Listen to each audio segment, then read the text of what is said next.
জাবির অতিক্রান্ত মোট পথের 10 ভাগের 2 অংশ রিকশায়, 5 ভাগের 2 অংশ সাইকেলে, 5 ভাগের 1 অংশ হেঁটে এবং অবশিষ্ট 2 কিলোমিটার পথ ঘোড়ার গাড়িতে গেল। ঘোড়ার গাড়িতে রিকশা এবং সাইকেলে প্রতি কিলোমিটার পথ যেতে গড়ে 5 মিনিট সময় লাগে। গড়ে এখন আমাদের সৃজনশীলটা মানে কলাম দেওয়া আছে 10 ভাগের 3, 5 ভাগের 2 ও 5 ভাগের 1 কে মানের ঊর্ধ্বক্রমে সাজাও। মানে যেটা আমরা আগের অনুষ্ঠিত শিখে আসছি, ঊর্ধ্বক্রমে কিভাবে সাজায়, অধক্রমে কিভাবে সাজায়। ফলাফল হচ্ছে অতিক্রান্ত মোট পথের দূরত্ব নির্ণয় করো। অতিক্রান্ত মোট পথের দূরত্ব নির্ণয় করো। ফলাফল হচ্ছে জাবির রিকশা এবং সাইকেলে মোট কত সময় ব্যয় করে, মানে এক একটা অঙ্ক এক এক রকম। এজন্য আমরা প্রথমে ক নাম্বার বলছে 10 ভাগের 3, 5 ভাগের 2 ও 5 ভাগের 1 কি কি লেখা? 10 ভাগের 3, 5 ভাগের 2 ও 5 ভাগের 1, মানে এই তিনটা ভগ্নাংশকে আমাদের মানের ঊর্ধ্বক্রমে সাজাতে হবে। মানের ঊর্ধ্বক্রমে সাজাতে হবে। অঙ্ক যখন আমরা সমাধান করব তখন হলো আমরা অঙ্কের নিয়ম এটা করতে হবে, কিন্তু আমাদেরকে যদি এটা সংক্ষিপ্ত প্রশ্নে আসে কিসে অথবা মানে দেখে উত্তর বলতে বলে, তখন এটার আবার সহজ পদ্ধতি আছে, টেকনিক। যেমন আমরা এটাকে ভাগ করে করে দশমিক দিয়ে আমরা সহজে মানে এক লাইনে লিখে বলতে পারবো যে কোনটা বড় কোনটা ছোট, ওটা করা যায়। কিন্তু আমরা যেটা অঙ্কের আকারে করব সমাধান, এজন্য আমরা এইভাবে, আমি যেভাবে করতেছি এইভাবে করব। আমরা লিখব এত 10 ভাগের 3, 5 ভাগের 2 ও 5 ভাগের 1 ভগ্নাংশগুলোর হর, হর কত কত এখানে বলো তো? 10, 5 ও 5 এর লসাগু। এর কি 10, 5 ও 5 লসাগু কত? 10। ধন্যবাদ। কারণ এখানে সবচেয়ে বড় সংখ্যা হচ্ছে 10 আর ছোটটা কত? 5। 5 দিয়ে 10 কে ভাগ করা যায়, তাহলে লসাগু কত হবে? 10ই হবে। আমরা এখানে লসাগু 10 লিখলাম। ঠিক আছে, এবার 10 ভাগ 10 সমান কত? 1। আমরা ভগ্নাংশ লিখব সূত্রটা 10 ভাগের 3 সমান 10 ভাগের 3, এটা আমরা 10 ভাগের 3 এ পেলাম। পরেরটা হলো হর কত এখানে? 5। আমরা লিখব 10 ভাগ 5, 10 কে 5 দিয়ে ভাগ করলে কত হয়? 2, 5 দিয়ে হলো 10। এবার আমরা এখানে এই দ্বিতীয় ভগ্নাংশ লিখব 5 ভাগের 2 সমান হচ্ছে 5 ভাগের 2। এখন এখানে ভাগফল যত হবে লবের সাথে গুণ, হরের সাথে গুণ। আমরা হর পেলাম 5 গুণে 10 আর লব হলো 2 গুণে 4। তারপরে আবার দেখো এখানে হর কত? 5, 5 গুণে 10 আমরা পেলাম 2। এবার এই ভগ্নাংশটা লিখব আমরা 5 ভাগের 1 সমান হলো 5 ভাগের 1। তাহলে এখানে আমাদের লবের সাথে 2, হরের সাথে কত? 2। আমরা গুণ করে পাই 5 গুণে 10, 2 একে 2। দেখো আমাদের কোন ভগ্নাংশটা বড় আর কোন ভগ্নাংশ ছোট এটা বের করতে হলে হয় আমাদের হরগুলো সমান করতে হবে অথবা লব সমান করতে হবে। কি বলছিস বেন? মানে আমাদেরকে যদি অনেকগুলো ভগ্নাংশ দেওয়া থাকে আর বলে যে কোন ভগ্নাংশটা সবচেয়ে বড় অথবা কোনটি সবচেয়ে ছোট, এটা বের করতে হলে আমাদের প্রথম যে কোনো একটা বিষয় জানতে হবে, হয় হরগুলো সমান থাকতে হবে অথবা লবগুলো কি এটা থাকলে আমরা বুঝতে পারবো যে কোনটা বড় কোনটা ছোট। কেন? আমরা সূত্র জানি হর একই হলে যে ভগ্নাংশের লব বড়, যে ভগ্নাংশের সেই ভগ্নাংশটা বড়। কি বলছি টিনা বলো? হর একই হলে যে ভগ্নাংশের লব বড় সেই ভগ্নাংশটি বড়, আবার হর একই হলে যে ভগ্নাংশের হর ছোট সেই ভগ্নাংশটি কি ছোট। তাহলে এখানে দেখো লব কোনটা সবচেয়ে বড়? লব সবচেয়ে কোনটা বড়? এখানে 3, 4, 2, তাহলে সবচেয়ে বড় কোনটা? 4।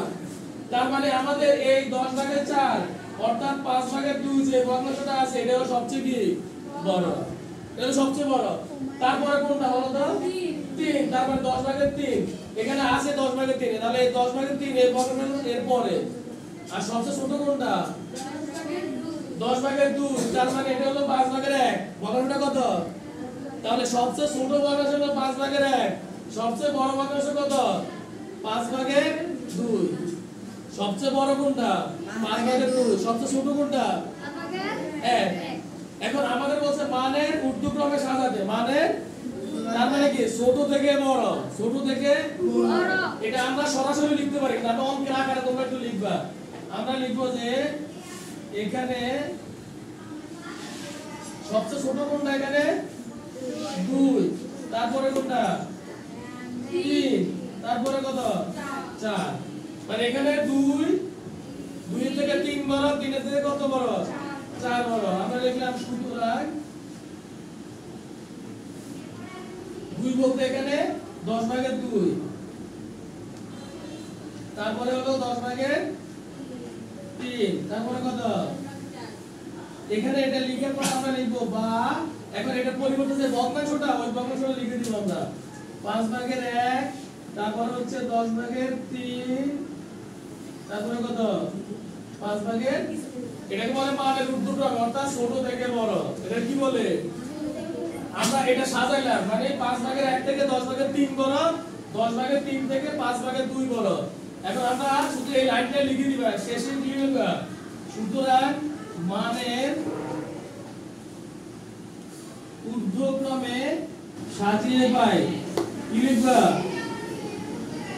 মানের ঊর্ধ্বক্রমে সাজিয়ে পাই এখন আমরা এটা সিরিয়ালে লিখব 5 ভাগের 1 কমা 10 ভাগের 3 কমা 5 ভাগের 2 এভাবে আমরা লিখে দেব এটা হলো আমরা মানের ঊর্ধ্বক্রমে সাজালাম মানে ছোট থেকে বড় যদি আবার বিপরীত এই অঙ্কটাই পরীক্ষাতে আসে যে মানের অধক্রমে সাজাও মানের অর্থাৎ কি বড় থেকে ছোট তাহলে আমরা সবার আগে কোনটা লিখব 5 ভাগের 2 তারপরে কোনটা লিখব 10 ভাগের 3 তারপরে কোনটা লিখব 5 ভাগের 1 একই অঙ্ক শুধু ঘুরে লিখতে হবে ক্লিয়ার সবাই এটা একান্ত মোট পথের দূরত্ব নির্ণয় করো মানে এখানে জাবির নামের যে টুনটুনি মানে ছেলেটা সে বিভিন্ন মানে কতটুকু পথ অতিক্রম করছে সে অতিক্রান্ত দূরত্ব আমাদের বের করতে হবে অতিক্রান্ত পথের দূরত্ব এখন আমরা দেখি সব যোগ করতে হবে সিরিয়ালে রিকশা কত অংশ যায় রিকশা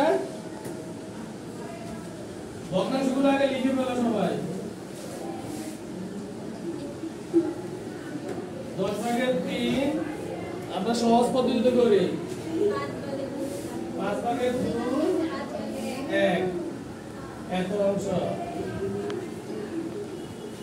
আমরা যদি লসাগু এর আগে বের করছি লসাগু হলো 10 তো এখানে থাকবে 3 10 কে 5 দিয়ে ভাগ করলে 5 গুণে 10 তাহলে 2 গুণে 4 5 কে 10 কে 5 দিয়ে ভাগ করলে 2 2 একে 2 কত পেলাম আমরা 4 আর 2 6 6 3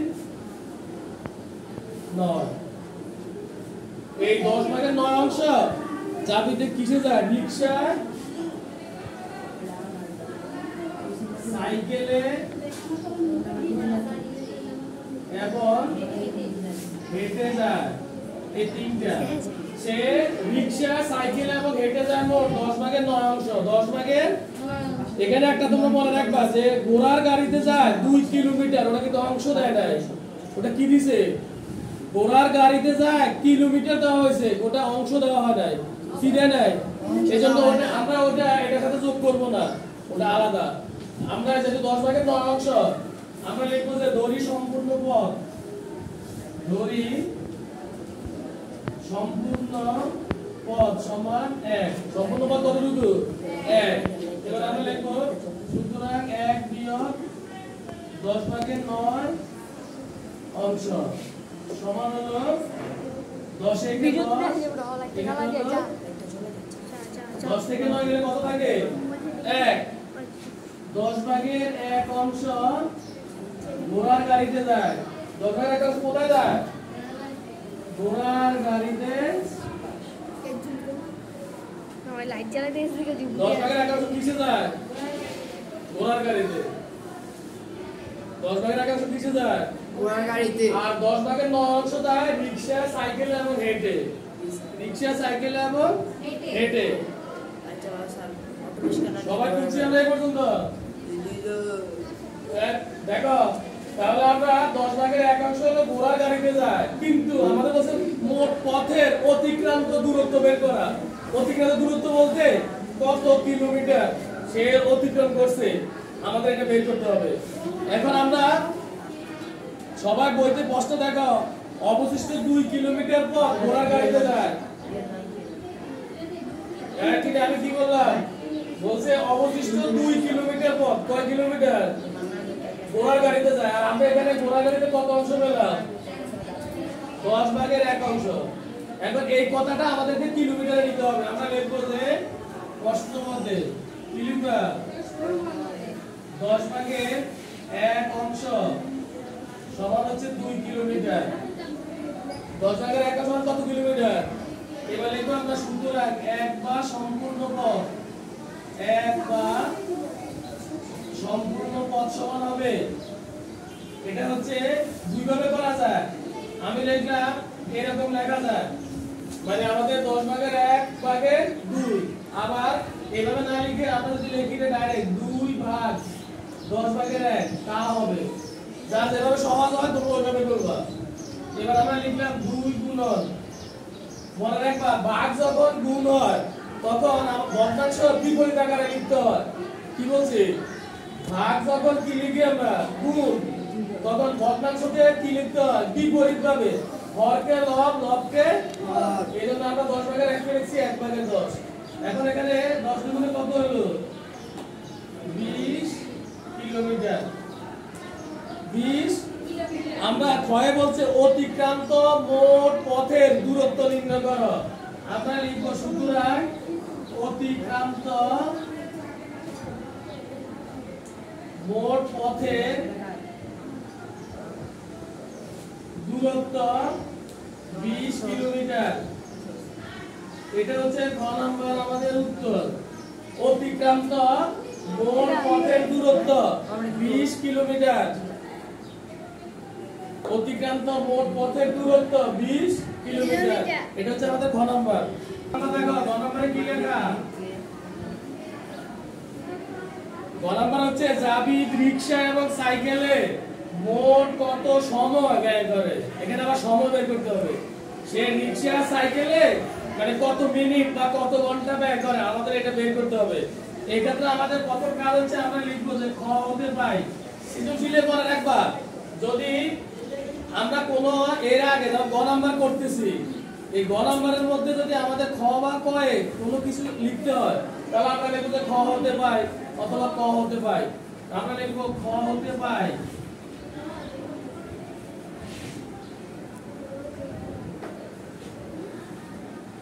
মোট পথের দূরত্ব 20 কিলোমিটার। এখন লিখব আমরা জাবিদ রিকশা যায়। জাবিদ রিকশা যায়। দেখো জাবিদ রিকশা যায় 10 ভাগের 3 অংশ। কত? 10 ভাগের, কিন্তু মোট পথের দূরত্ব কত? 20 কিলোমিটার। আমরা লিখব যে 20 এর 10 ভাগের 3 অংশ। আচ্ছা 20 এর 10 ভাগের 3 কাটাকাটি করলে দেখো 10 দুগুণে 20, তারপর 2 থাকে এখানে 3 দুগুণে 4 6, তাহলে আমরা এটা হলো 6 কিলোমিটার। আবার লিখব আমরা এখন জাবিদ সাইকেলে যায়। সাইকেলে যায়, এখানে আবার লিখব 20 এর সাইকেলে যায় 5 ভাগের 2 অংশ। তাহলে 20 এর 5 ভাগের 2 অংশ। এখানে 20 কে যদি আমরা 5 দিয়ে ভাগ করি 4 5 20 4 হয়, আর 4 দুগুণে কত? 8 কিলোমিটার। তাহলে জাবিদের রিকশা যায় 6 কিলোমিটার আর সাইকেলে যায় 8 কিলোমিটার।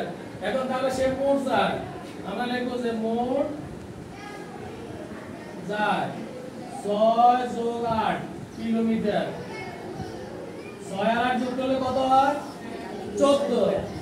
তার মানে হলো 14 কিলোমিটার। জাভিদ রিকশা এবং সাইকেলে মোট যায় 14 কিলোমিটার। লিখে দিয়েছে যে প্রতি কিলোমিটার পথ যেতে গড়ে 5 মিনিট সময় লাগে। কয় মিনিট? তাহলে সে মোট কত কিলোমিটার অতিক্রম করছে? 14। আমরা এখন লিখব যে 1 কিলোমিটার পথ যেতে সময় লাগে 5 মিনিট। 5 মিনিট। সুতরাং 14 কিলোমিটার, এটা 14 কিলোমিটার পথ যেতে সময় লাগে 5 গুণ 14 মিনিট। 5 14 কত?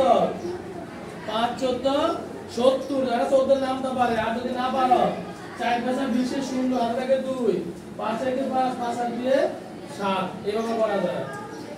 70 মিনিট।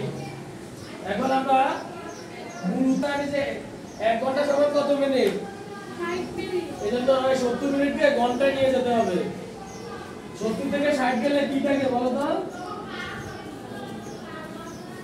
1 ঘন্টা 70 মিনিট যে কথা, 1 ঘন্টা 10 মিনিট কি একই কথা। কারণ হচ্ছে কি আমরা জানি 60 মিনিটে 1 ঘন্টা।